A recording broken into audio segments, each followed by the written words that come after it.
আসসালামু আলাইকুম রহমতুল্লাহি ওয়া বারাকাতুহু। সুপ্রিয় দর্শক, আশা করি সকলে ভালো আছেন। সকলকে জানাই আন্তরিক শুভেচ্ছা ও মোবারকবাদ। আপনারা জানেন বর্তমানে দুর্গাপূজা চলতেছে, সে নিয়ে কিছু আলোচনা করব।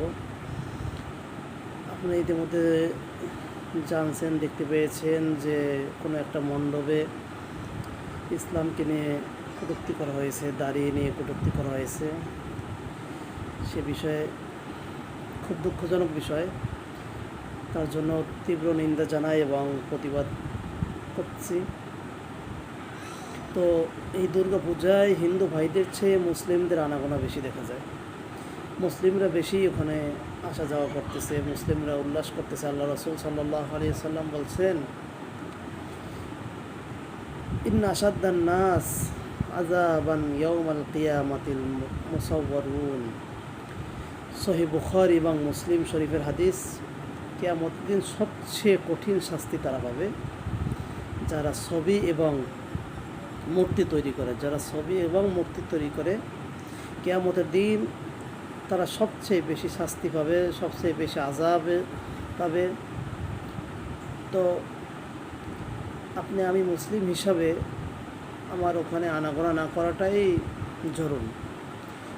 হিন্দু ভাইরা তাদের ধর্ম পালন করবে, এটাই স্বাভাবিক। আপনি মুসলমান, আমি মুসলিম, আমার ধর্ম আমি পালন করব, এটাই স্বাভাবিক।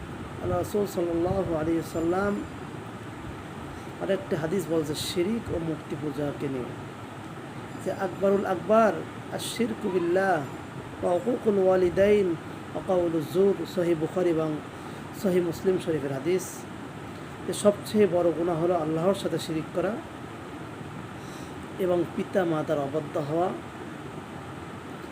এবং মিথ্যা কথা বলা।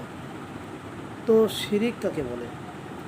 আপনি মুসলিম, আপনি পূজার মণ্ডপে গেছেন, এটা আল্লাহর সাথে শিরিক করা। আপনি মুসলিম, আপনি কবরে সেজদা করেছেন, এটাই শিরিক করা। একমাত্র আল্লাহর কদম ছাড়া অন্য কোনো জায়গায় সেজদা করা জায়েজ নেই, আল্লাহ এটা জায়েজ করেনি। অতএব